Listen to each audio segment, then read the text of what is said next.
दोस्तों, जैसा कि आपको हम अवगत कराना चाह रहे हैं कि आज हम रिंगस में भैरू जी महाराज के यहाँ मंदिर के अंदर यहाँ पर आप लोगों को कुछ विशेष बातें बताने जा रहे हैं। अभी अंदर जाएंगे, बाबा के दर्शन करेंगे, आपको बताएंगे। जय भैरू जी महाराज।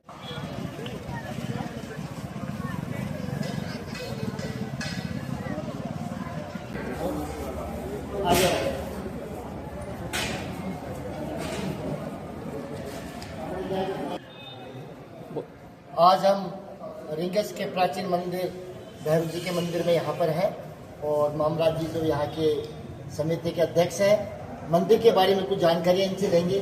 मामराज जी, कितना पुराना मंदिर है? ये 500-600 साल पुराना मंदिर है जी। बाबा काल भैरव का ये मंदिर है। जब इनको ब्रह्म हत्या लगी थी, ब्रह्म हत्या इनके हाथ में जो मूर्ति है ना, ये ब्रह्मा जी की मूर्ति जी। ब्रह्मा जी के विष्णु जी के गमन हो गया जी। वो घर में बड़ा, वो मैं बड़ा जी। तो उनकी गमन को दूर करने के लिए शंकर ने अपनी लीला से 5 रुद्र अवतार किया। तो जब वो जैसे ही वो चलो भाई अपन दोनों चलते हैं, जो पहले आदमी में मिलेगा उससे पूछेंगे भाई कौन बड़ा है। बिल्कुल। तो उनके सामने ये काल भैरव जी, उनके सामने काल भैरव आते हैं। तो उन्होंने बोला भाई हमने से बड़ा कौन है?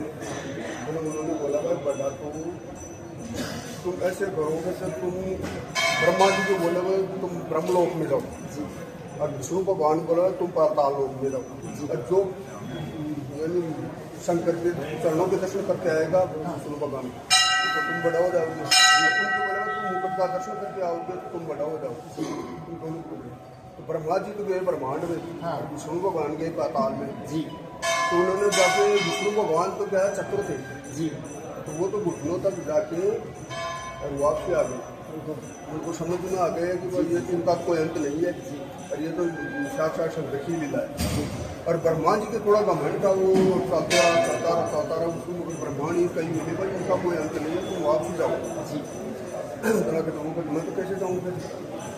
तो उन्होंने एक मुख ने क्या बोला कि मैं झूठ बोल दूंगा। हाँ, मैं झूठ बोल दूंगा भाई। हाँ, मैंने मुकुट के दर्शन करके आया जी। जब विष्णु भगवान का आगे जब महाराज मैं तो नहीं कर रहा दर्शन नहीं कर, आप असली रूप दिखाओ। शंकर ने अपना असली रूप दिखाया। हाँ। और ब्रह्मा जी के उल्टा आ गया था ना, वो बोला कि बोलो तो यहाँ तक मैं क्या करूँ, मेरे मुख से बोल लो। तो जिन्होंने मुकुट के दर्शन करके आए जी, एक मुख ने झूठ बोल दिया कि हाँ मुकुट के दर्शन करके आए। तो इन्होंने एक नख से इसका शीश काट दिया ब्रह्मा जी, पाँच शीश थे में एक चतुर्मुखी बन गया। तो इनको फिर शंकर जी को बुलाया भाई, ये तो ब्रह्म हत्या लगी जी। तो इनको बोला भाई जाओ तुम भक्ति लोग थे और वहाँ तुम्हारे हाथ से ये मुंडी छूट जाएगी, वहाँ तुम्हारे ब्रह्म हत्या से मुक्ति मिल जाएगी जी। तो इनको भाई तुम रात और दिन बैठोगे नहीं, चलते रहो जी। और जहाँ तुम्हारे हाथ से मुंडी छूटेगी बड़ा उनको ब्रह्म हत्या की मुक्ति मिल जाएगी। तो इन्होंने तीनों लोगों का भ्रमण किया जी। पहला पैर यहाँ रखा इन्होंने जी, रिंगस के अंदर। और जब ये पृथ्वी की परिक्रमा करते करते काशी जी में प्रवेश करें ना, तो वहाँ पे गंगा जी में वो मूर्ति विसर्जन हो जी। तो काशी के कोतवाल फैलाते वहीं विराजमान हो, मगर यात्रा यहाँ से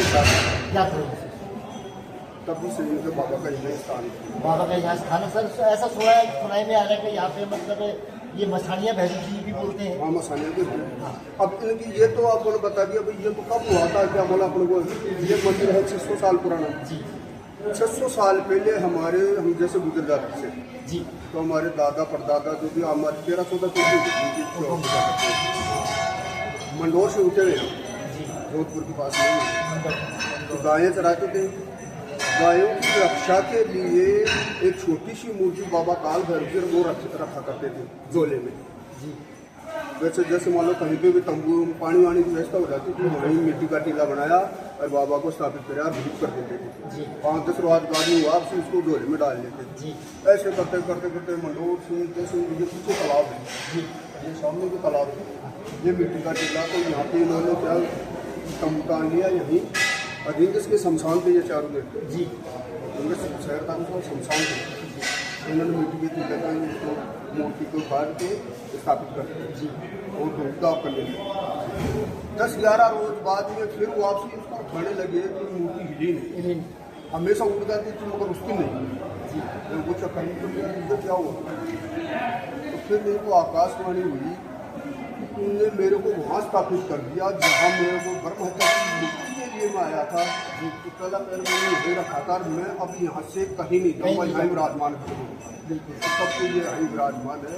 तो भक्त लोग दूर दूर से आते जो कि बाबा से मनोकामना मांगते हैं। जैसे हुकुम आपने बताया कि आप गाय चराते चराते यहाँ पे आ गए और उस मुल्क को वहाँ पे स्थापित कर दिया। जब उस मुल्क को निकालने लगे तो वहाँ से वो हिला हम इसे बाबा की मूर्ति, हाँ बाबा की जो मूर्ति थी ना, बाबा की जो मूर्ति थी, मुंडी जो थी उसकी बाबा की मूर्ति थी पूरी, उसको जैसे आपने वहाँ से मतलब विराजमान कर दिया वो जहाँ निकली नहीं। मेरा कहने का मतलब ये है कि मसानिया भैरू जी के नाम से कैसे प्रसिद्ध है? मसानिया भैरू कैसे प्रसिद्ध, जैसे इसके चारों में शमशान थे जी, तो ये पहले मूर्ति थी छोटी सी जी, तो इनके आसपास में ही शमशान थे, तो ये खुले में था पहले। तो हम जैसे उसके सिंदूर जो चढ़ाते हैं ना, हाँ। तेल में, चमेली का तेल में, जी जी, तो पहले पैर खुला में है, तो ये मसानिया की पश्चिमी, हाँ, मसान की पश्चिमी ऑटोमेटिकली के लपट जाते हैं। बिल्कुल। और धीरे धीरे बाद फिर लोग हमने चौड़ा कर देते थे, फिर वो मसाने की दूरी वो फिर उनके ऐसे काला हो जाता था। तो धीरे धीरे धीरे धीरे जब तक ये खुला रहा ना तब तक इनकी बड़ी मूर्ति बन गई। फिर जैसे हमने ये मंदिर बना दिया, इस पर छत्रवत डला दी, पहले शपथ नहीं की। उसके बाद अब ये चोला नहीं है तो अब चोला छोड़ देता है। अच्छा, पहले चोला होता है जब हुक्म, हाँ, मगर ये चोला छोड़ देता, पहले चोला छोड़ते नहीं थे। तो मसान की पश्चिमी से इतनी बड़ी मूर्ति हुई है। जैसा कि आज रविवार है, रविवार के दिन ही भैरू जी महाराज को लोग क्यों मानते हैं, ऐसी मतलब क्या क्या धारणा है? अब बाबा का प्रिय वार संडे है। जी जी, हर संडे मंगलवार है, अब इनके साल में 4 तो मेले लगते हैं जी। जैसे चैत में नवरात्र है तो उनका मेला लगता है। अब आज ये बैसाख है, इसका भी संडे का जो मेला लगता है। अब कर्षण पक्ष की अष्टमी आएगी, ये काती बाद में मंश आएगी, उसको कालाष्टमी को बाबा का जन्मदिन मनाते हुए जी, तो यहाँ से दूर से याद रहते हैं। और बाबा की ऐसी मान्यता है कि यहाँ पे जैसे मान लो जात जो गंजोड़ी की जात में अलग है जी, तो जैसे अपन शादी करके आते हैं तो गंजोड़ी की जात में बाबा के यहाँ काल में रहते हैं, और उनके बच्चे होते हैं तो उनकी जरूरत यही करते हैं। फिर वो मर जाते हैं तो शमशान में भी यही आते हैं। जिनके जन्म मरण यानी तीनों लोग मतलब तीनों काल में। एक जानकारी आपसे और भी चाहेंगे, जैसे पीछे तालाब बना है तो तालाब का भी कुछ महत्व बता। हाँ, महत्व है। जैसे बाबा को एक हम जैसे वाइन चढ़ाते हैं ना जी, तो ये वाइन पानी में तब्दील तो वाइन लेने के वाइन नहीं है। अच्छा, इनका नशा वशा सब गायब हो जाता है, ये पानी हो गया। पानी में आपको चाहिए अभी बाबा के जो वाइन चढ़ा रही है साहब का ये कहना है कि जो वाइन चढ़ाई जा रही है तो लेकिन ये चढ़ाने के बाद में अपने आप में सोते ये जल में बदल जाती है। फिर ये जल जा रहा है पीछे जोड़ा तो जोड़ में जैसे जो मन्नत मांगते हैं बाबा का उसमें नाते और मन्नत मांगते हैं उनकी पूरी होती है। इतनी जानकारी के लिए साहब बहुत बहुत धन्यवाद। जय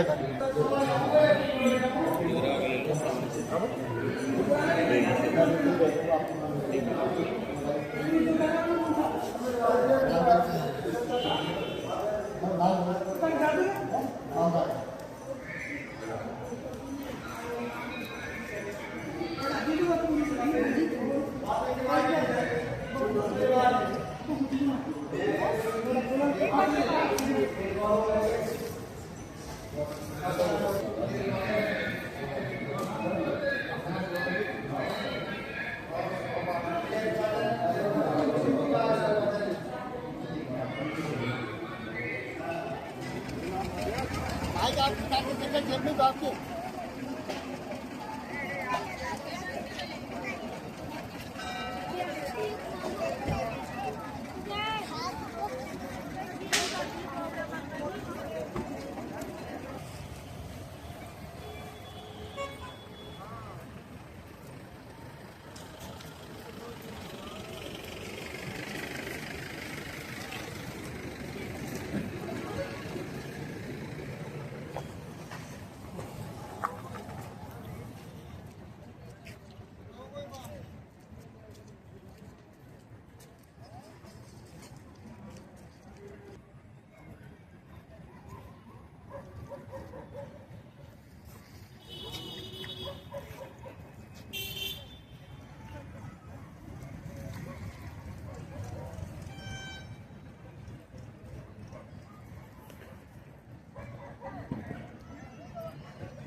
छाबड़ा तहसील से है। हाँ जी। गाँव है रावपुरा। रावपुरा गांव से। तो सर यहाँ पे आप भैरू जी महाराज के दर्शन करने के लिए आप लोग यहाँ पे आए हैं। सर तालाब में क्या महत्व बताया इसमें? आप तालाब में बच्चों को एक बोली वगैरह आती है, जो पंछी वगैरह जो होता है वो इनको अच्छी क्लियर हो जाता है।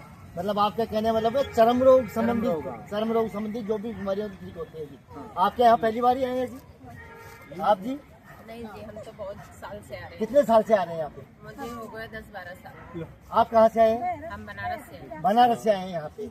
तो मतलब आप भाई आपको किसी ने बताया या सोते आए हैं आप? नहीं, हम शुरू से ही हैं। कितने साल से आ रहे हैं?